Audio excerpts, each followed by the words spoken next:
Hey everybody, here we are. It is Friday night and we're about to have a great time with Miss Fix It Riri on tonight. So thank you, Riri, for coming back on and gracing us with your presence, your wisdom, your knowledge, your understanding about so many things. So we thank you on tonight for coming on again. So grateful to have you. And guys, we're going to have such an awesome time just listening to her and the wealth of knowledge that she is going to bring to us tonight. I wish I knew all that good slang stuff that I hear other people saying, but you guys peep this, right? Just peep this. I'm not good at it, but peep this. She's going to be great. That was definitely awesome. Well, thank you so much for having me, you guys. I really do appreciate you guys letting me back up here. I was trying to fit everything that I had to say into one meeting the last time, but at least I don't have to do that this time because I have y'all back again today. But thank you so much for letting me be here. Once again, my name is Miss Fix It or Riyonce or whatever you want to call me today. Mostly go by Miss Fix It though. I'm a serial entrepreneur who teaches everybody about generational wealth and how to obtain financial freedom for themselves. But today I'm here to answer y'all questions. I'm here to give you more information on consumer law. And I just want to break down a couple of the things that I went over last week in the meeting. I broke down a lot of laws and I went through a lot of things really fast just because there was a lot of information I wanted to share with you guys at one time.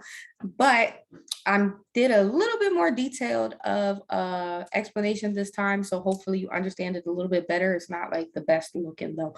But if you guys do have any questions, feel free to let me know. I'm going to reiterate a lot of the laws that I went over last week in a better way. And if you have any questions after that, then feel free to holler at me. Thank you. So all of you guys know our mentor for tonight. We're going to start with our declaration and then Sabor, if you have anything that you'd like to say, you can chime in and then we'll get moving with Miss Riri. So we're going to start with our declaration. Let's see, can I share? Mr. Sabor? Yes, ma'am, all yours. Thank you. All right, guys, here we go. Repeat after me. Please take off your muted mic so that you can repeat after me. And I know there's a portion here that Riri said we got to change because you guys are consumers. And we are consumers. We are consumers, but what we are doing here is consuming in a different way. And I love, though, how you broke down the consumerism last time. So thank you. No problem. All right, guys. So here we go. Here's our declaration. This is my life. This is my life. I declare today my mindset has changed. I declare today my mindset has changed. I am clear about my path. I am clear about my path. I am debt free. I am debt free. Yes. I walk in the understanding of my finances. I walk in the understanding of my finances. I control my spending habits. I control my spending habits. I am not a consumer by just buying stuff. I am not a consumer by buying stuff. But I am an investor. I am an investor. My money works for me. My money works for me. All things are possible to me because I believe.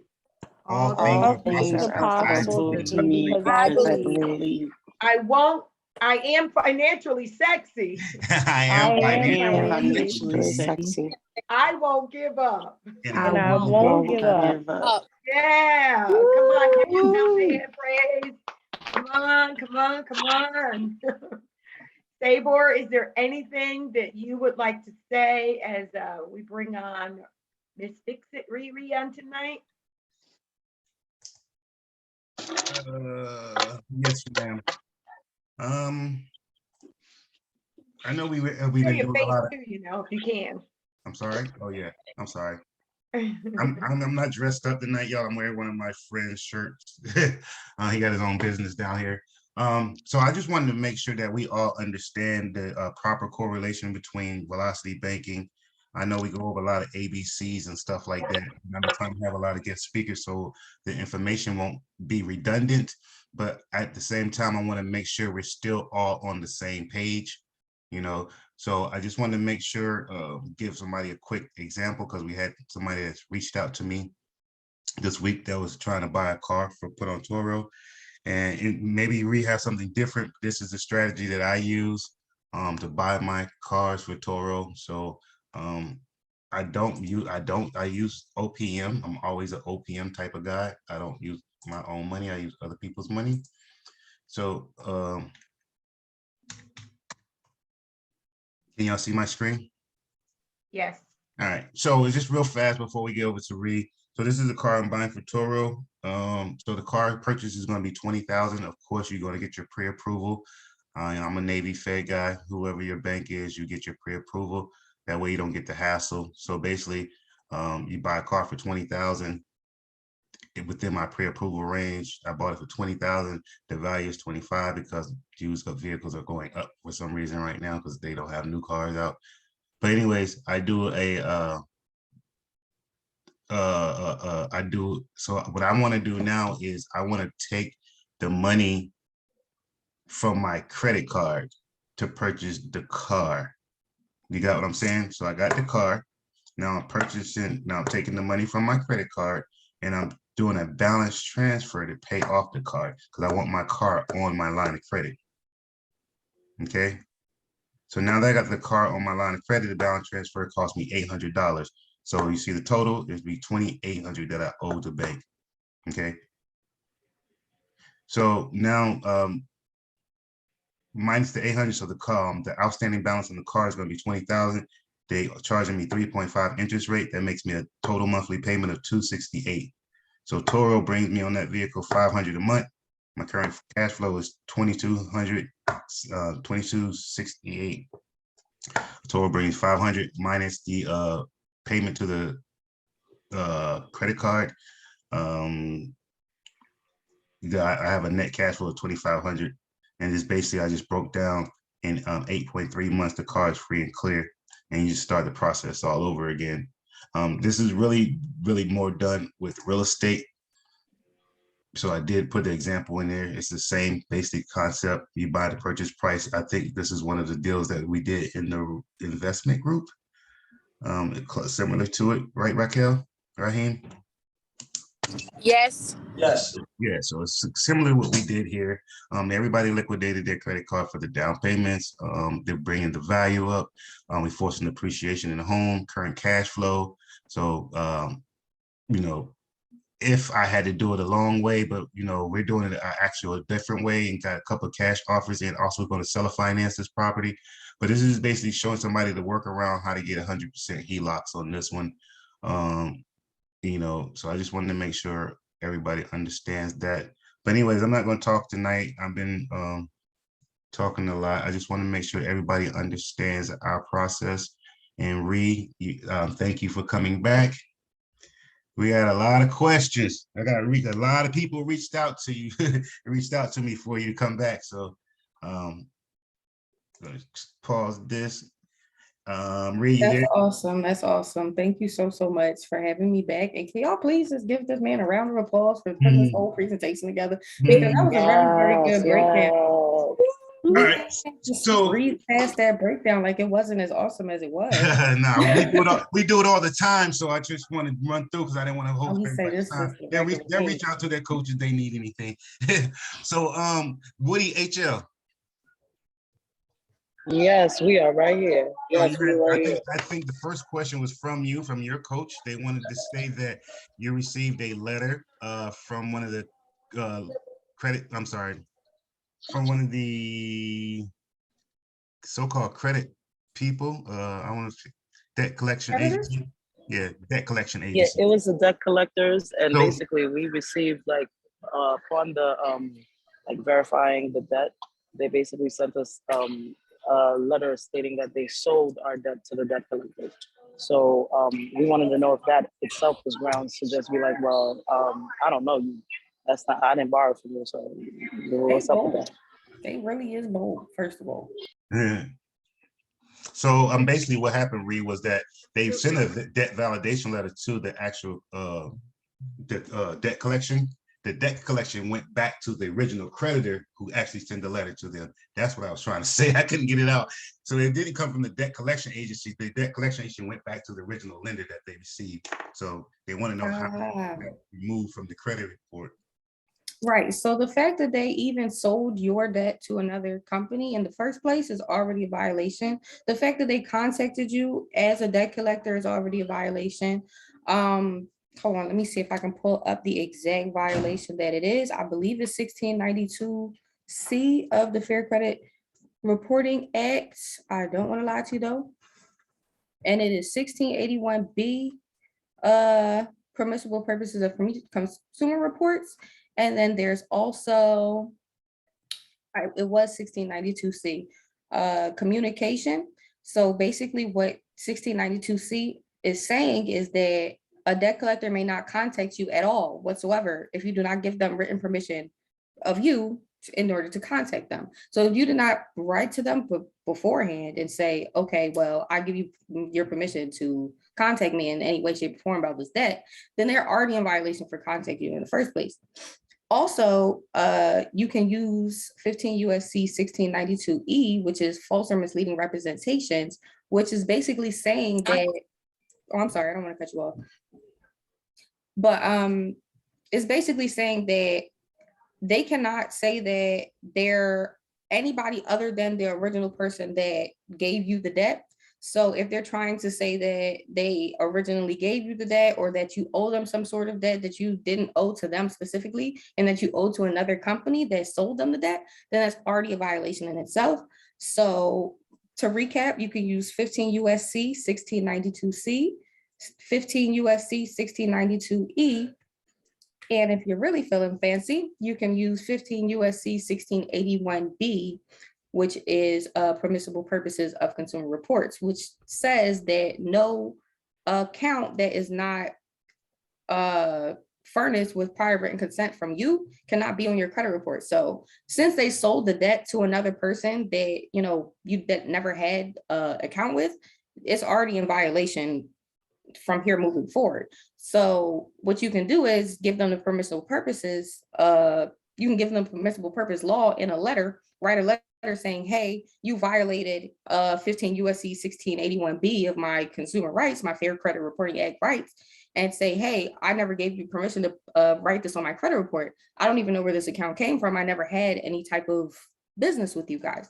So the more personable and the more genuine you make it sound, the faster the process goes. If you try to make it sound all fancy, it's gonna, slow the process down even more because they're gonna be just as confused as you are, because it's just, people just like me and you sitting at the desk trying to figure out what's going on. So once you make it as simple and as to the point as possible, say, hey, this is the law that you violated. This is what you can do about it. You can remove from our credit report. If you don't, I will be seeking these damages in this amount. Then it just makes it a really simple process. I don't know if that answered your question. Thank you so much. That was actually answering our question. No. Sorry about the noise. We're actually boarding a flight right now. I actually wanted to give a shout out to the group. We actually booked our car through our points from our new credit card. Woo! We did our bonus 60,000 points, and it basically got us enough to book a 2-day car rental while we were in Florida on this little funeral and stuff. So that was great. That's thanks to Velocity Banking. Good looking, good looking. No problem. Appreciate y'all. Oh, I gotta come back on here. Yeah, I didn't realize both of y'all was in the 700 club. I gave a shout out to Woody last week. I didn't know you was up there too, HL. So congratulations and welcome. Woo woo. Well, his victory is mine. Mine is his. You already know. Hey, we already know. And Safer, I'm not sure if you heard last week, but my mom, she's in the mid 7s. Yes. Congratulations, Miss Linda. Anybody else got a question? I think the next question was I have written down, should they send a letter? And you said something about an affidavit. So they said, do I need to send a letter to the credit bureaus or affidavits? You're on mute. You're on mute. That's what you're talking. Thank you though. So it depends on what point in the credit repair process that they're in. So if they're just starting out and they haven't disputed anything yet, they can send off what's called a cease and desist letter, which is basically letting them know that, hey, you're contacting me without my consent. I don't consent to you contacting me unless I give you permission to contact me. So please don't contact me ever again without my consent. So that's like the first letter you want to send off, because any correspondence after that can be looked at as a violation if they do not answer exactly what you want them to answer. So once you send off that cease and desist, then you can get to the affidavit part and the disputing and the, all that fancy stuff that comes after that.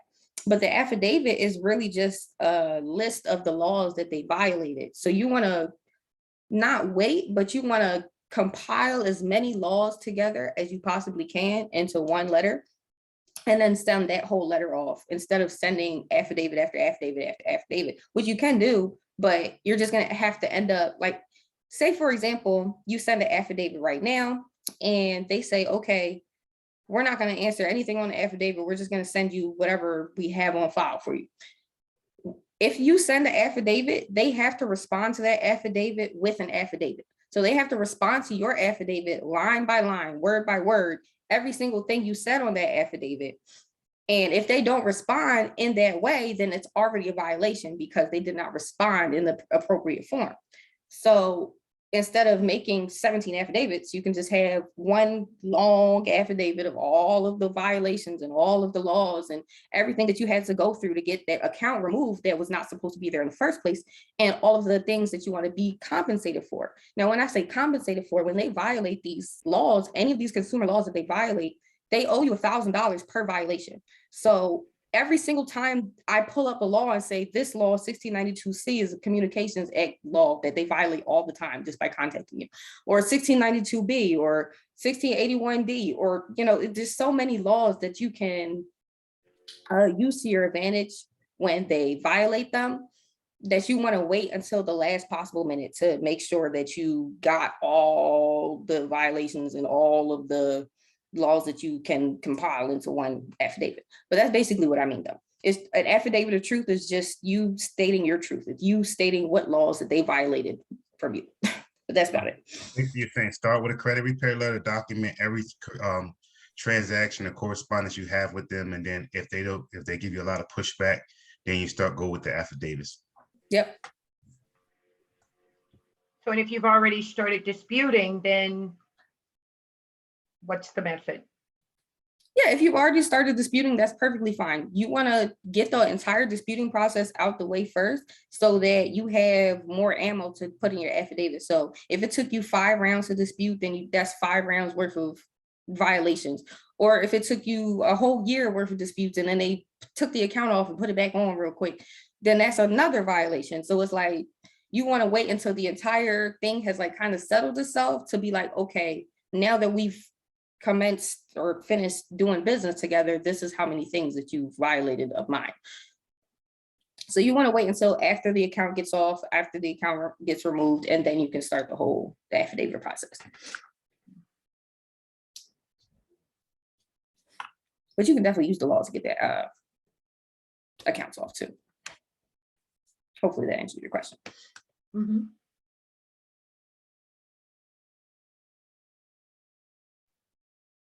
Do we have another question? So all these people ask me, I'm sorry.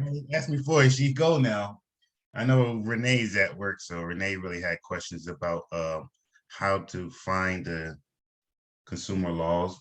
I think a couple of people have bought the books, but somebody asked. Oh yeah, super easy to find. If I could let me see if I can share my screen really quick for you guys. So if you ever want to find the consumer laws, most of them are either on Investopedia. Investopedia gives you a really cute little breakdown of some of the laws. They're also on the US code website. I know nobody knows the US code website, but they're on there too. But you can literally just search literally any of the laws that I mentioned. So if you search FCRA, which is the Fair Credit Reporting Act, it's going to bring up ftc.gov, which has basically all the laws on their website because they're the people that enforce these laws. So you can go to ftc.gov and find them all in their legal library over here. Can you guys see my screen okay? Yes. Perfect. Okay. So yeah, you can access them all through FTC's legal library. It's also going to give you a link to, I believe you can find them on consumerfinance.gov. Like I said, it's on Investopedia. And most of the entire US code book is on law.cornell.edu/US code. You can find them all right here. So it's going to give you a long list of consumer laws. This is just one act. There's about, I want to say 5 or 10 different acts. There's a lot of laws that protect you. Long story short. So I'm not asking you to go through every single law and every single line and, you know, understand every single statute. You just want to understand the ones that help you, which, you know, they all do, but you want to understand the ones that you need to get whatever you are trying to do done. So for example, if I was trying to get in a collections account off, I would go to 15 USC 1681C, which is requirements relating to information contained in consumer reports. So this is basically saying, if it's not on this page, it cannot be in your consumer report. So if you read through this page and you say, okay, well, I have paid tax liens on my report, or I have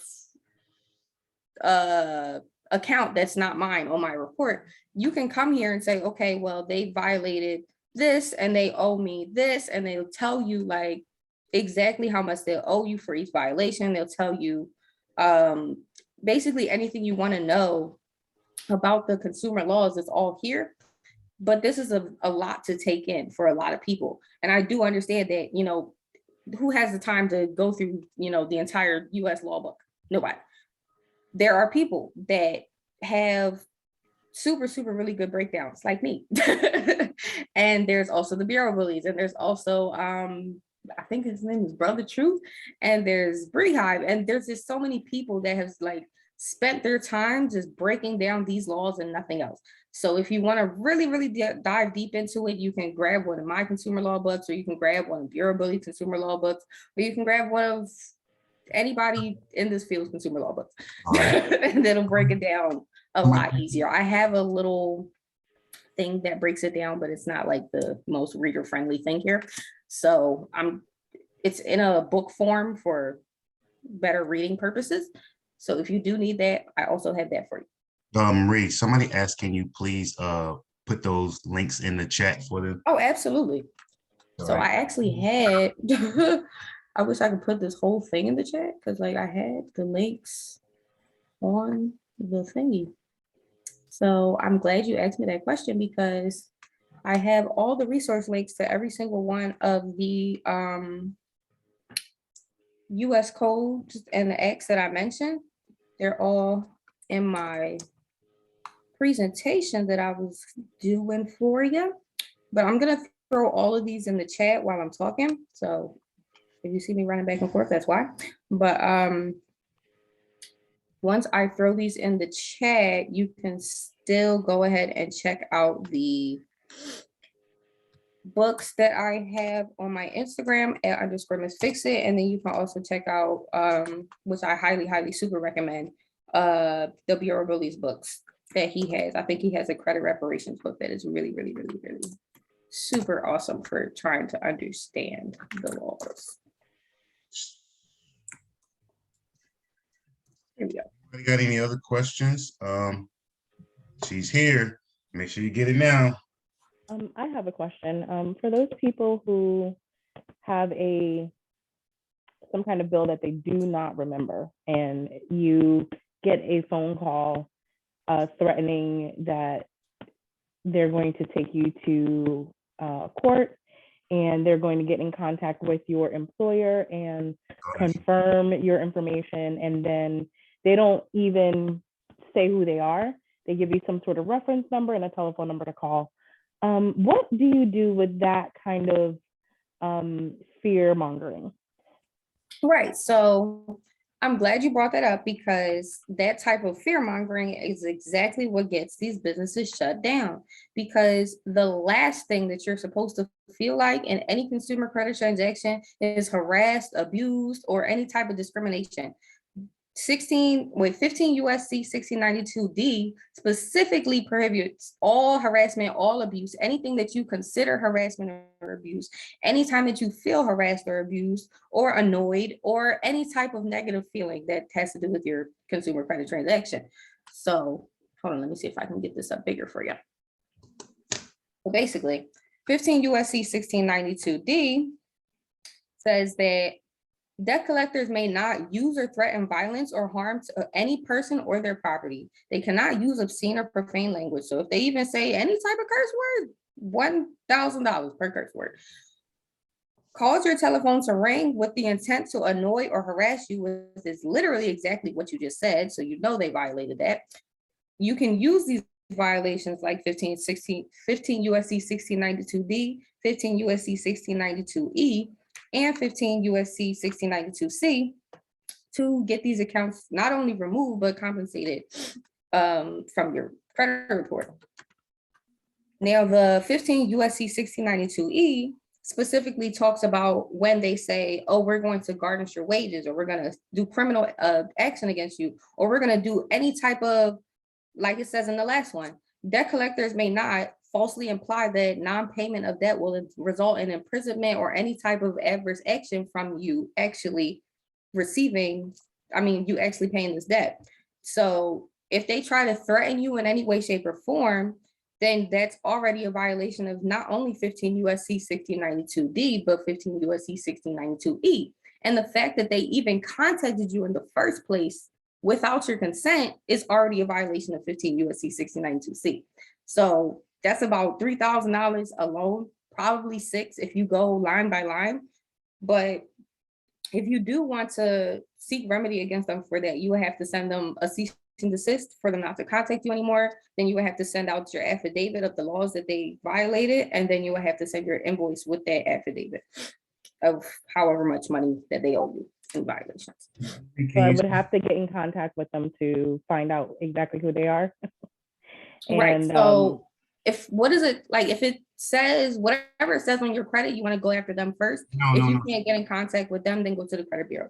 No, they're not even on her credit report. What she's saying is they're getting letters saying hey, you owe me this. This may be a scam. They just called me, left a message. Oh, are you talking about like them people that just call and just be like, hey, you owe us money? Yeah, they'll leave a message and they will leave they'll call from a number, say in Florida. Then they'll leave a message saying that they're going to go to my local county and confirm where I work. And so that, this letter or this message serves as your final notice to cooperate. And if you have questions, call this number, and this is the reference number, without them telling me who they are. Yeah, what it's regarding. Not on my credit report, I wouldn't respond to that personally. Right. I was about to say that if it's not on your credit report, then it's not hurting you from a financial standpoint. But if you did feel like legitimately harassed from that, you could still seek the damages from that. You would just have to do a little bit of digging into like their like where their number is coming from. Like if you skip trace their number and find out like the address of their number, then you can possibly send them some type of affidavit to that address. If not, then, it's probably just up from there. It's just probably one of those scam calls that, calls off your extended warranty every other weekend. But if it's not on your credit report and it's not affecting you from a financial standpoint, I wouldn't worry about it too much. But if it does, or if they do by some stroke of something, decide to go down and do any of that stuff that they were threatening to do, then you know that you have the law on your side in order if that does happen. Okay, thank you. You are so welcome.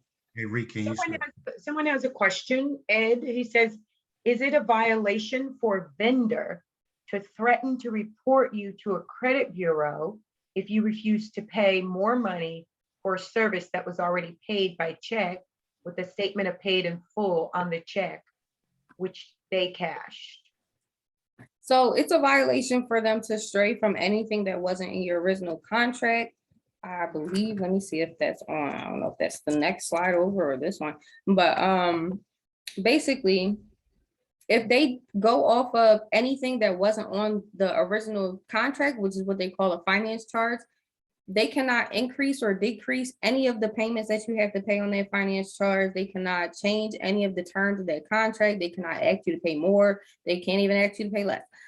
If you did not agree to those terms in the original contract, then they cannot change those terms. They can't charge you for anything that was not stated in that original finance charge / contract. So them trying to get you to pay more money would be a direct violation of 15 USC 1666. And there would be a violation of, I believe, 15 USC 1666A and 66I, I'm sorry. So basically what that means is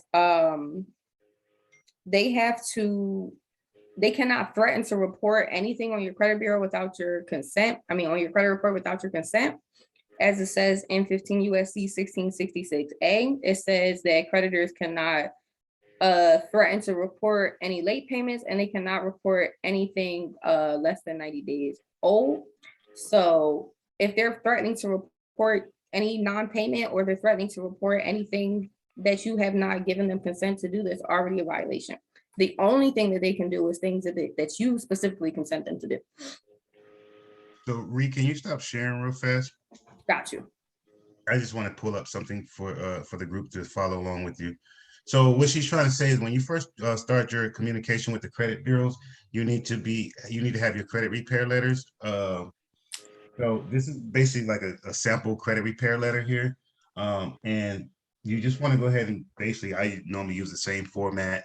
I just copy and paste. So it's basically you telling them, this is my correct addresses. I always tell you guys to make sure you take care of all your previous addresses on your credit report, because credit bureaus are not allowed to discriminate against us by race, color, and creed, but they use zip codes. So if you stay in the hood or a bad zip code, they can use that to bring your credit score down.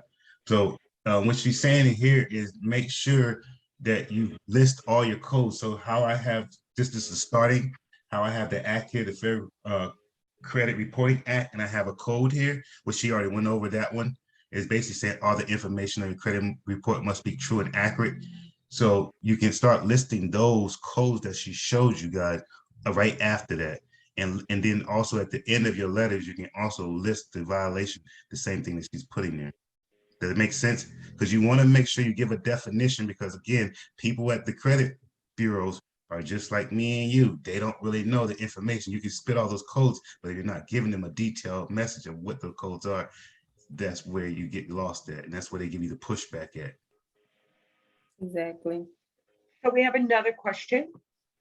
It says, okay, so what if you disputed something and then they send you something saying something was reported incorrectly and you're no longer obligated? Is that grounds for violation and getting compensation?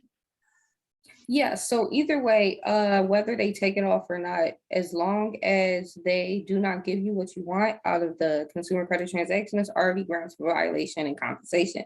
Now, if they send you something saying that it's reporting incorrectly, that is an admission of guilt. And then you can send that back to them with the affidavit saying, hey, you admitted to violating my credit rights right here. Let me get my compensation for that. So I see you wanted to say something, Support. I was right. Somebody texting me. Oh, you good. She's texting me her questions, but she's working. She's a smart one. I like her. But could I ask a question? Absolutely. Hold on. Let her finish. I'm not sure. Did you finish the one we just did? Oh yeah. Basically, I was just saying, if they send you something saying it's reporting incorrectly, then that's like a golden ticket to get your compensation. So you want to send that, copy that letter, send that back to them with your affidavit saying, this, by you sending me this letter, this is the law that you violated.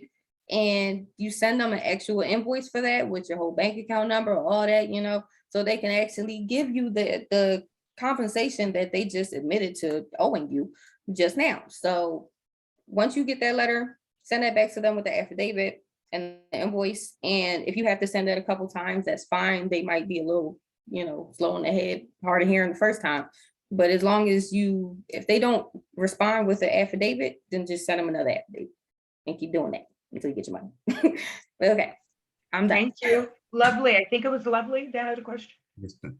Yeah, I just wanted to ask, is there anything on like timeshares or vacation homes?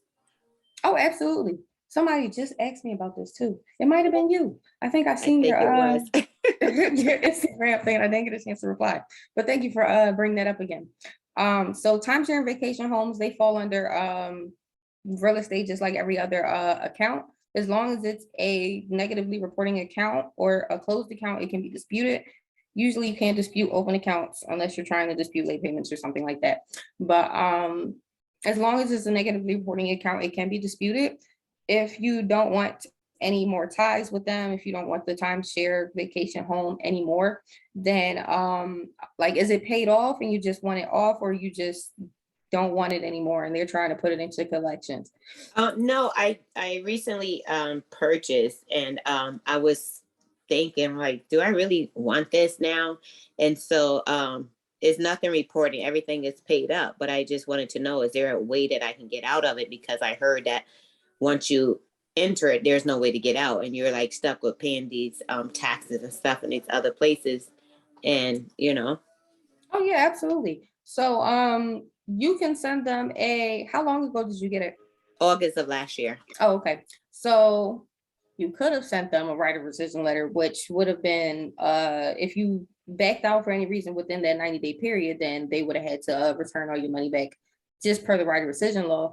Anything after that, I'm not sure, it might fall under their term for that contract, but depending on the contract, you could either sell it to somebody else. You can actually use it for something, like you can Airbnb it out, you can do it at event space, you can do a bunch of stuff with that, or you can drop service it and just upsell it to somebody else, or like seller finance it to somebody else, if that makes any sense. So like, say for example, somebody else wanted a timeshare home and they couldn't afford it at its current price, or they didn't have the necessary credit for it, you can say, hey, my timeshare is $500 a month, I'll give it to you for $8 and just collect the extra $3 just for, it doesn't have to be coming from you. You just have to think creatively about the outcome you want for this. Like, do you want to make money from it, or do you just want to get rid of it altogether? Like, either way, you can do something. You could even make it a co-working space. You can make it a workshop space for people. Like, you can literally turn it into like an event space type of thing. Like, there's just so many things you can do. I always tell people to keep real estate because I just love doing stuff with real estate. But as far as it's really up to you. Like, it's a personal choice for you. So like, it's really just whatever you're comfortable with doing. If you do it the seller finance way, you might have to, go through the whole paperwork process and stuff like that. But as long as it works out to be something that is beneficial for you, I think you should go for it. Okay, sounds good. Thank you so much. So welcome. There's also a website if you just feel like you can't get rid of it or whatever. It's called timesharebyowners.com, and they actually have people buy timeshares. Thank you. There's a question. Did she give you a question, Sabor? Oh yeah, she said some of her people hung on to your words and ran straight to the credit bureaus. It's like, hey, you can't give me no credit limit. And they gave her a lot of pushback. They said they took her every word and ran directly to their credit cards the following day and was like, hey, they should. But no, so you don't want to just run up there and be like, why are you giving me a credit limit? This Miss Fenty said you're not supposed to give me that. That's not what you're supposed to do. You got to come correct. They will unsecure your credit card, but you got to come correct. So like, when you're trying to get the no credit limit credit cards and stuff like that, every credit card is supposed to be an open-ended unsecured credit line. Now, it says this in your consumer laws and your Truth in Lending Act. It says it a couple times in the Fair Credit Reporting Act. You can literally search those words, like while you're reading the page, you can search for those words and it'll bring you right to the part where it says that in the law. But what you want to do is you want to go and apply for whatever card you want, or if you already have the card, cool, you want to go apply for an increase. If they deny you for the increase, or if they deny you for the card, they're going to have to send you a letter as to why. Once they send you that letter is called an adverse action letter.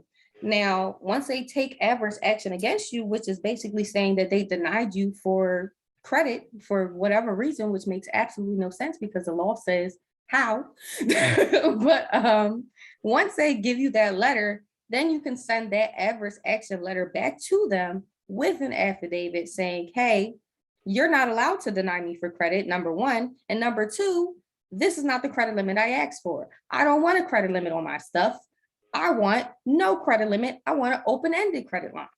So once you send them an affidavit stating the adverse action law, stating the law saying that, hey, you have no right to deny me for this credit, then you can go back to them with those, with the letters, with the affidavit, and with the invoice for your compensation and say, hey, if you don't give me this open-ended credit line, I'm gonna have to sue you for this violation because that's a violation of my credit rights.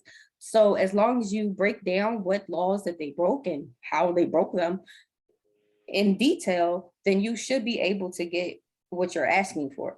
Now, they will give you pushback because, like I said, this is taking money out of their pockets. They're not getting paid to give you this. This is actually hurting them as a company. So they're going to try to do everything in their power to not give it to you. But I'm here to tell you that it is possible. There are plenty, thousands of people that have it right now. And it's just a matter of asking the right way. That's all. I definitely agree with what you said because, like Sabro said, the very couple of days later, I called my bank, talk about my secured card. You have no right for that and everything. I personally have had my secured credit card for 2 years. It's immaculate history with them. I think the agent said something about I had a link over a year ago that she can't even see on the computer, and she still was able to be like, well, we're in no position and everything like that. And I basically threatened them the way they threatened me, and I was like, you know what, I'll take my business elsewhere. If other banks and other entities could offer me way higher limits with no type of proof of or backup money for it, then why should I keep using your product? And I don't know, it didn't seem to matter to them, but I think I'm gonna go into the branch and actually go try to close the account. That kind of scares them a little bit. Absolutely. And that's what they hate to hear. They really hate to hear, I'm going to take my business elsewhere, because if every single one of their customers say that, they have no business left to run. So they take that seriously because they're like, oh, wait, this is one of the people that's giving me the money to run my company. I can't, fuck the bag up like that. Excuse my French. But if they realize that they're legitimately going to lose business by violating these consumer laws, they're more than likely going to change their ways a lot faster than they would regularly. On a regular basis, they're just getting away with murder all the time. Like, nobody knows their consumer laws, so they just like, I'll violate them all day. What they gonna do? They don't even know what I'm talking about. So like, the less educated that we are on it, the less progress that we're going to get with them. The more educated that we are on the subject, the less they can do to stop us from getting anything that we want. So it's not, I don't want to say super easy, but like, it's as easy as you make it in unsecuring your credit line, as long as you ask the right way and you don't give up in the process. Somebody said that, before I didn't forget you, Tamika. I don't want to go too far. I don't want to stay on this for fast. She said, can you show example of an affidavit? She said you say affidavits a lot. She want to know what the affidavit sample look like. Oh, sure. Absolutely. Hold on. Give me 1 second. Let me see if I can pull one up for you guys real fast. But basically, like, I don't want you to look at my example of an affidavit and try to copy it, because an affidavit is supposed to be your truth, not my truth. So like, there's not really a script per se for affidavits. I can show you one of the affidavits I've done for me personally, but there's not really a script per se for affidavits. It's more so like how you can best explain your truth and what violations that they violated from you. And that's the ones that usually get the most results is the ones that sound as genuine as possible because you don't want to sound like, you don't want to have the same letter that 50,000 other people have. You want to have your own letter because they're going to look at it just like they look at the other 50,000 of them. So that's why I said I'll show you one, but you know, it's like, ooh, I'm sorry. Here we go. I just pulled it up for you. Oh, sitting here thinking my screen is shared and stuff. Give me 1 second. It's so hard to get back to the thing from here. Aha, okay. All right, so this is one of the affidavits of truth that I did for me personally, so it's my personal name on here. But if everybody can see my screen, this is kind of a mouthy, wordy one. My recent ones are a lot shorter and straight to the point. I was trying to sound mad fancy on here. This is one of like my first ones. But so basically it says affidavit of truth. Notice to all, I am in fact a consumer. That's why I said y'all gotta change that. But anyway, I am a consumer, which is a natural person. I am also the original creditor, lender, executor, administrator, and holder in due course for any and all derivatives thereof for the surname given me. And I have appointed and accept being the executor, both public and private, for all matters proceeding. And I hereby claim that I, the agent, attorney in fact, so be it. Whereas of majority, given this herein notice to all, I make a solemn oath to the one and only most high creation, whoever they may be, and I depose the following facts, so be it. Fact 1. The Fair Debt Collection Practices Act is intended to secure my right to privacy, and my privacy has been breached. Fact 2. I am sure the removal of my information from your website, company records, or any and all derivative therefore, and of more words, will ensure my privacy rights won't be violated again due to lack of consent, and herein unrebutted affidavit of truth being served to you today, and therefore standing in truth in commerce, so be it. So all those words literally just mean, hey, you guys violated my rights. This is what these rights are here to do. And these are the rights that you violated. The rights that you violated are here. You don't have to write all these fancy words. I literally put this in thesaurus, or no, I have Jarvis for this, but I have an AI copywriter that literally just makes my words sound a lot fancier than they already are. So don't take this as, oh, I have to make herein and thereas and so be it in mine. You just have to make sure that the key points are here. Your truth, what they violated, the laws that they violated, how they violated them, and what you want to come from that violation. So that's basically all that the affidavit of truth is supposed to entail. There can be 5 sentences, it can be 50 sentences, it can be 1 page, it can be 50 pages.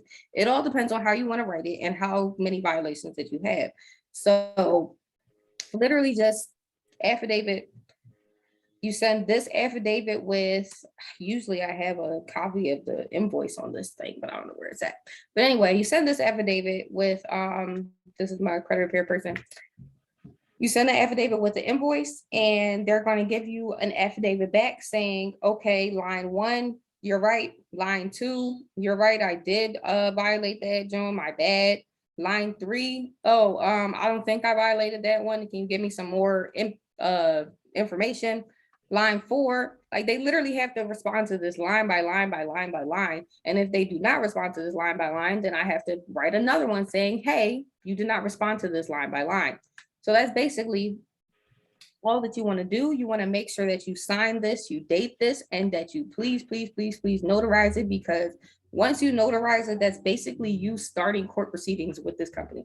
So like you don't have to go all the way to court to start the court proceedings. Once you send this affidavit stating the laws and demanding that they follow them, you're basically already like sending them to court because you're accusing them of breaking the law. So basically, once they send you this back, then you have to notarize all future affidavits after that. And you're just going to keep sending the list of violations that they have violated until you get your intended results. You got an off-topic question. It's going back to business real fast. I know we're gonna have to probably bring you back again because this is about how you doing your Airbnbs. I'll be here all day. I literally just, if you look on my, I don't know if it's still there. It might have just got deleted. But if you look on my Instagram stories, I literally was just breaking that down yesterday because I just had to clean my, I had to clean up after my first guest at my new Airbnb that I just set up last week. But are you okay, I'm sorry, I'm trying to read the comments. It says, how easy is it to get a home and create Airbnb income?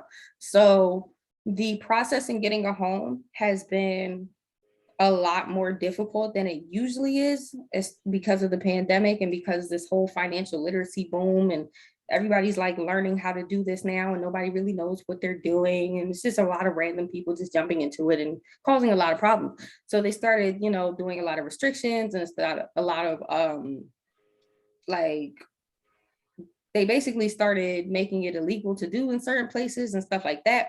But long story short, you can go through two different avenues. You can either go through personal funding, the personal way, which is, just getting a regular rental property and kind of explaining what you're trying to do with the property to the landlord, which can go either way depending on the landlord. Or you can do it the corporate leasing way, which is when you basically rent through your business. So like you'll rent it out the same way, you'll fill out the application the same way, you would just do it in your business's name and not your personal name. And then you will be able to get multiple, like if you were doing it in like a apartment complex, you would be able to get multiple units that way. And usually if you get like multiple units and they like give you like a percentage off of the deposit, or they'll like delay the deposit for like a couple of months, depending on what you're trying to do. It's all negotiable. But I didn't really have that much trouble trying to find one. I just got, my first one was a personal property that I just moved out of and just Airbnb'd out because I didn't feel like finding somebody to take over my lease. And then my second one was a corporate lease, which is, that's like the whole leasing process, and you have to go through the whole thing, and they may or may not pull your personal credit depending on the lender or the apartment complex that you go to. But it's not really a complicated process. It's just about as complicated as getting a house regularly. You just have to make sure it's in a good neighborhood. You have to make sure that you have a good enough spread of ROI. And then you have to make sure that you have everything for the down payment. But other than that, it's pretty, I don't want to say simple, but it's a pretty doable process. Okay, thank you. You are so welcome. So If I could do it again, I would. I know Airbnb is going to change the subject, but we still got you for a few more moments. So anybody got a question, since we changed the topic from credit to business, as far as Airbnb, Toro? You can ask me questions about literally anything I do. He does have multiple businesses. It's not just credit. Literally anything. Like us. Anything about credit. Danielle has her hand up. What's up? So last week, right before we got off the call, someone had asked about student loans, and you touched a little bit on that. Were you referring more so to private loans, or is this applicable to federal student loans and how they are switching servicers as well? Oh, so this applies to literally any student loan that can apply, like that is on your account. And this is why I don't declassify, I don't classify federal and non-federal student loans as something different, because according to consumer law, the United States is a corporation, just like any other corporation anywhere else. So the United States is subject to the same laws that Wells Fargo is subject to, the same laws that Navient and Freddie Mac and everybody else is subject to. The United States as a corporation is subject to the same laws too. So if it is on your credit report, then it is subject to those consumer laws. You can use the permissible purpose laws. You can use the you can use the permissible purpose laws to remove them from your credit report, because you never gave them permission to furnish the student loan on your credit report. Like you never wrote them a letter in the mail saying, okay, I'm going to give you permission to put these student loans on my credit report, and I'm going to give you permission to report these for the next 7 years. Since you never actually wrote with your fingers, on pen with wet ink on paper, that you gave them permission to do that, literally any account that is on your credit report falls under this Permissible Purposes Act. You can use the Permissible Purposes Act to remove literally any account that you want to remove, because unless you gave them permission, which I don't spend my life writing out permission letters. So unless you gave them permission, they all fall under that same act. I got Thank you. I got two. So the first one is Tuesday. We have a youth program at seven youth 7. They want to know if you can guest speak for the youth. It's going. I think it's 18 to 24. So it's about running around your age group there. Ooh. Just to give them motivation. And then the second one somebody had sent was they want to know if you married because they have a single son. So question one, I can definitely guest speak at the youth seminar. I love the youth. I am a youth. Gotta love them. So I would love to do that. I always wanted to speak to during my period anyway. Number 2, yes, yes, I am. Person. I was trying to tell my husband to come here because I don't talk about him enough, so people don't think he exists. They can't see you. You're a floating head. All right, there you go. But anyway, yes, I am married somewhat. Engaged, let's call it that. But he's basically the man behind all of this. There wouldn't be any me without him. So a lot of people don't know, you and your husband, when y'all first started buying your cars for Toro, you were actually going to auctions and doing it together. Everything we do is together. Yeah. Everything I talk about, we do together. You will buy some, and then you put them on Toro and things like that. The ones that you did not sell, you put them on Toro. So being in Philly, when Toro first started, right? I'm pretty sure you lost a lot of vehicles. I just talk about it, bro. Like, but no, I lost a lot. Like, okay. I will say the entire reason why I do not have a fleet of 20 cars right now is 99% because I live in Philadelphia. 1% because how people drive. So like I've gone through everything from carjackings to plain old robberies to crashes, drunk driving, tolls, just everything to think of that you can go through with a car. Mostly because I live in Philadelphia. 99% of everywhere in Philadelphia is illegal to park, so you're gonna get towed anywhere anyway. But outside of that, super terrible crime here. We had like a whole carjacking spree go on for like a whole month and a half. I lost like 3 cars to that alone. Then there's winter time. The roads are absolutely terrible. So ice crashes, natural. I like literally this year, I probably lost like 3. I'm on my like 3rd car this year, I think. Yeah, I'm on my 3rd. Let's go 3rd. I've had a fleet, like at my peak, my fleet was about 11 cars strong and I'm down to like 3. So it's like every time I'm like, all right, I'm just gonna buy another one. They just take it again. It's fine. But outside of that, great money to be made on the last 3 cars. That's all I'm saying. Like the last 3 cars have been carrying it. So the information that she gives, and I put this on the private Facebook group, she does have a lot of knowledge. It would be her age, and she's very, very young. But the thing is, knowledge is power, but it's even more powerful when you put it into action.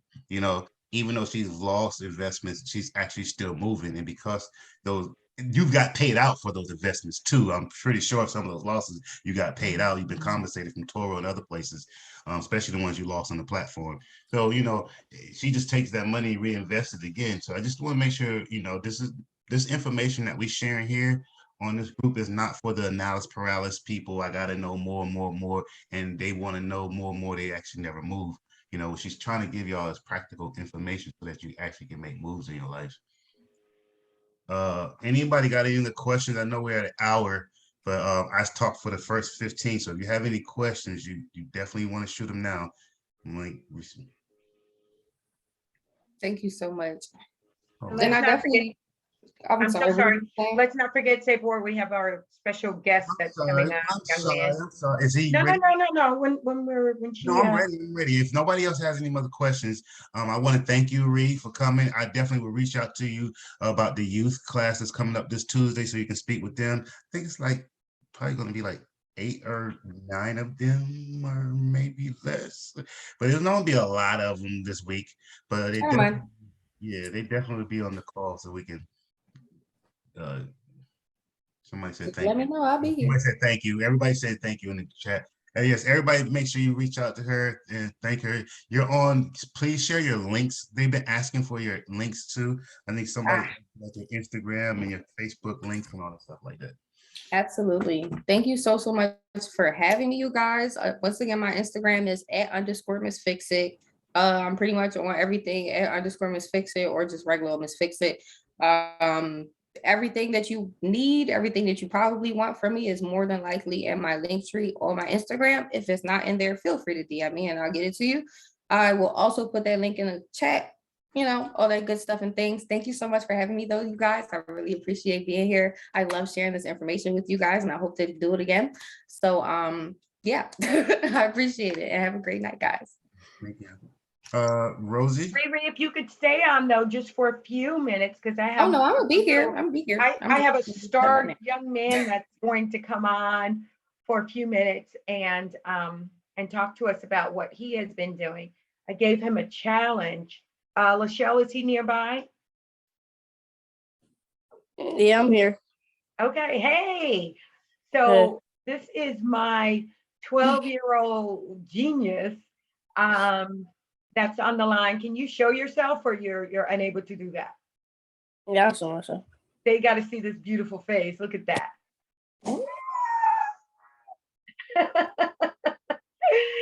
So guys, I want to introduce you guys to Abel tonight. Abel is 12 years old. He is Lachelle and Glenn's son, and he is such a mighty force. I was talking to him about a month ago, and I was actually coaching his parents, and they started talking about him, and I wanted to meet him and began talking to him.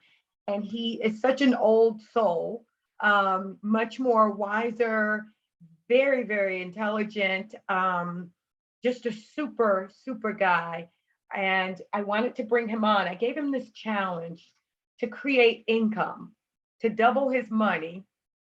And I told him that he would have to pay me interest, that I was going to give him basically a loan.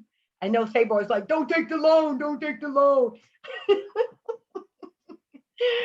But created an opportunity for him. He's also homeschooled, so this became part of homeschooling. And so gave him the challenge to go out, think about something that he could do to take $100 and double that money. And so Abel, could you tell them what it was that the idea that you came up with and what you did? So I came up with the idea to wash cars around the neighborhood and I would charge like $40 a car, and I just got $100 quick, and I just doubled it. Yeah. So tell them, how did you go about washing the car? Did they come to you or did you go to them? I went to them. Some people, like when they see me washing them, they ask like if they could get their car washed too. So kind of both. But so you charged $40. You went to their house and you used their water. No, well, yeah, I did use their water. So I got you. That's smart. That's the first smart thing right there. You'd have to no overhead cost. Yeah, Brian G said using other people's water. OPW. That's right. And so you took that $100. Now, did you end up having to pay me anything, any interest on your money, No, on the loan? no, I didn't. No, I wouldn't do that to you, but I did have to make you think about it though, because that's usually what happens. Mhm. When someone gives you a loan, right? They're going to charge you interest, which means you're going to pay extra on that money that they gave you, right? Yes. Yeah. So tell us, how did it feel creating that business, and how did it feel when you did that and you got your first client? Uh, it felt good, like when I finally reached $100, because, well, at the same time I was kind of scared because I thought I was gonna have to pay back, and I didn't really want to pay the 100 back. I kind of wanted to keep both the 200 at the same time, but Yeah. So the nervous part came in paying back, huh? yes. Well, in real life, you would have had to pay. You would have had to pay back, right? I mean, not Yeah. that this isn't real life, but I'm just saying in real circumstances like this, you would have had to pay back. And so you got that first client, and now what are your plans for your money? Like, what am I gonna spend it on? What are your plans? I don't know. Are you going to spend it on something? What are you going to do with it? I might. I don't really know. I might keep saving it up, or I'm probably gonna keep saving it up, and yeah, I'm just gonna keep washing cars. You're going to keep washing cars? I'm going to ask you, are you going to still keep washing those cars and going to their houses, or you just did it for just for the challenge? I'm not gonna go to the same houses unless they want it done again, but because it's a lot of cars in the neighborhood. But I at first I was just gonna do it for the challenge, but then like I just started thinking like I could just get easy money for this. Got you. So it just came to my mind to start doing it. So Get more money. Are you going to do a payment scale? Like if they have multiple cars, they get a discount. Like if they have 2 cars, you give them a discount. Instead of 80, you give them 65 or $70 on them. Oh yeah, yeah. I would do that. Okay, good job. Good job. Unless it's like big trucks, like big trucks. The big truck, you definitely go. Yeah, they could definitely got to charge more, especially the big old tires bigger than you. Yeah. Mhm. Yeah, he's like, there's no discount for that. So Miss Fix-It, she said she needs to hire you to wash her cars. She's in Philadelphia. Now, do you have a traveling service? No, I was just washing cars around the neighborhood. Not really. All right, but you got people on this call who could teach you, and she probably can teach you how to scale and grow your business, right? So that remember we talked about that? So guys, I asked him, I said, I told him about scaling your business. And I said, what do you think that means? Can you tell them what you said to me? I said taking it to another level. Yes. Hey man, that's very important that you know that, because a lot of people open business. There's a big difference between a business owner and an entrepreneur. A business owner can work in a business, but an entrepreneur actually learn how to scale that business so they can take themselves out of it, right? So you definitely want to learn how to scale your business so that you can actually become an entrepreneur and not just a business owner. So that's very important, man. I'm glad you're learning that. Very good, young king. Learned it. He knew it. I asked him and I said, what does that mean? And he said that. And I go, man, you are way ahead of the game. You are way ahead of the game, because most people do not know anything about scaling anything except fish so they can go eat. Right? But you already know, and that is awesome. So Miss Raquel, well, Tamika said, that is so great. Michelle said, wow. Raquel said, you're so amazing. And she said, yes, young king. So you've got this, right? So Danielle said, think about this. It's pollen season. You know what happens during pollen season Mm-hmm. with the trees? Pollen everywhere. Yeah. This dude is so old. Yeah, she says it's a perfect time for car washing, right? People will want their cars washed because as soon as they wash it, that stuff goes in, it looks like green dust all over your car all over again, Mhm. right? And so the more you go out, yeah, Brian said repeat pollen equals repeat customers. Maybe you should spray pollen on everybody's car once you finish washing it. I'm kidding. I'm kidding, Abel. I'm kidding. No, we don't want to do that, Abel. She's Just lying. kidding. But the thing about it is, you have the business itself going to folks' houses and doing it. You have such a great opportunity. And you have people on this call like Miss Fix It, I'm sure, who would love to mentor you, to show you and talk to you about scaling your business, right? How you can scale it. So maybe one day you'll have that business and you have more kids like you who go around with their parents and they do it in Philly, right? Yeah. And we talked about that, right? If you had two other mini yous, right? Two of you, two additional people like yourself who's going around washing and you pay them, minimum wage to wash and how much money you would keep, right? Yes. Yeah. So you're compounding your money and you're also compounding your employees, right? Yourself, basically. And at some point you won't have to wash and they just wash. So this would be my ideal for you to scale. This is just my thought. So what I would honestly do is I would get maybe one or two young men, right? They just bearing your business name, right? It's their job to get their own customers, and then you'll pay them $5 out of that, well, $40. So you'll make 35, they'll make 5. But the thing is, you're scaling your business because it's their responsibility to get their own customers. All they're doing is using your business name. Does that make sense? Uh-huh. They're just stepping back. They're bringing you more clients and more money in, and you're just giving them a percentage of what they do on that car wash. Even if you had went to $10 and you kept $30, you know what I'm saying? So, but that's good. That's what I would tell you to scale your business personally. That's my first thought. Anybody else has anything they want to share, business owners?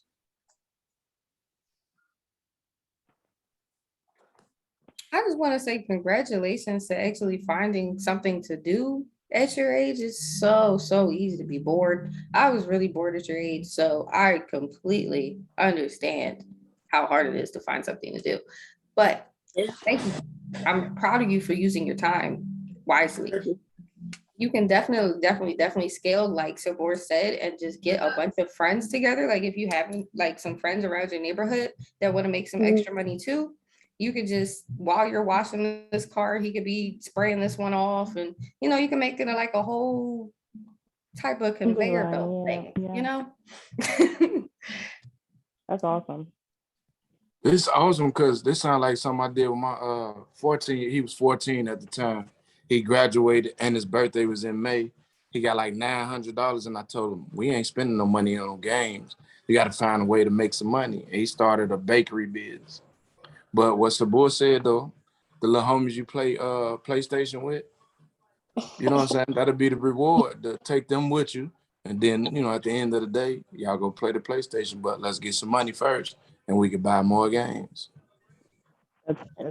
So anybody that don't know, this is Terrell Morgan. Terrell Morgan is a entrepreneur. He is a clothing manufacturer. He got the best gear out there. If you don't know, please follow him on Facebook and Instagram. Can you share your information in the chat for us, man? I already know you're linked up, but share your stuff with the group. Give me 1 second here. Terrell, can we see your t-shirt? Guys, before we go there, I just want to tell Abel, thank you so much, Abel. If you want to go play your game, we're so proud of you and so grateful that you came on today. And your mom and dad are doing such an awesome job with you. You keep up the good work. And the same way you're excelling tonight and through this challenge, you can excel through life. So we wish you the very best, and you and I will continue to talk, okay? Congrats, Abel. I might have a job for you too, by the way. Oh, yeah. Hold on, Danielle had something to say. Which city and state is you in? Are you? I'm in Raleigh, North Carolina. Okay. Thank you. Danielle had something to say. I'm sorry, Danielle. Oh, no, I was just saying, congrats, Abel. I'm going to have you wash Aunt Bond car tomorrow, so be ready. Okay. All right. Hey, Abel, before we go, I just want to make sure you remember, man, that always, people, I'm going to tell you, go to school, get good grades, and create jobs. So what you're doing is very important. Look over here, Sabor. Look at him. Always remember to be an entrepreneur. Just keep hustling, man. And I'm sorry I got too many screens around me, but just keep hustling. Just always remember, go to school, get good grades, and create jobs. Your job as a young Black man is to create jobs and other business for other people to excel, okay? Okay. Yes, sir. Okay. Good night, honey. Thank you. So real fast before we get off the call, I do want to bring Terrell onto a call one week so he can share his stuff with us. I've been talking to him for a long time, but can y'all see my screen? Yep. All right. So this is some of the merchandise that he creates there. Him and his team. They got very good stuff. So you can definitely follow him. And Terrell, you want to tell me your brand name? The brand name is Something Fly Branded Apparel, Something Fly Incorporated. Started in 2014, and I've been going ever since. So okay. I know I'm at the end. I got my times all wrong on the calendar. No, it's a problem. It's all the problem. Yeah, well, we're definitely going to have you on the call so you can show your merchandise and tell them how you create your brands and how you put your merch together and how you sell it and market it and stuff like that. Because you have one of the best marketing that most people don't know. We talked about marketing not too long ago. So I definitely want to tap in with you so the group can learn from you too, okay? Definitely. Okay. Definitely. Thank you. All right, well, I'm not going to hold y'all because I know it's past our time. And I try to respect Right. But definitely I'm going to have Terrell on probably next week so he can share his information. But I definitely want he put his information in the chat. Please follow him and see because he has a lot of good stuff out there. And Rosie, Appreciate you, bro. It's always, bro. Hey guys, thank you so much for coming on. Miss Fix It, we love you. Thank you for coming on again, answering all those questions. Terrell, we can't wait to hear what you've got to share. So I'm hoping that Sabor will have you on very, very, very soon. And to all of you guys, of course, to Abel for sharing with us on tonight. And Lachelle and Glenn, thank you guys for allowing him to share with us as well. We want to keep our kids encouraged. And on behalf of the Debt Weapon Program, I say you guys go and create a movement because a movement is a movement. A movement! Yeah. Good night, you guys. Good Love night. you all. Good night. Have a great week. Bye. Good night. Good Love night. y'all, Good man. night. Good night. Hey, Lonnie. Good night, guys. Good night, you. Hi, guys. Hey, beautiful. What you doing? What you doing? I was trying to say hi. Hi. Oh, Hi. Are you creating your business too? Are you creating your business too? What happened to the lemonade stand, girl? We still doing that? Yes.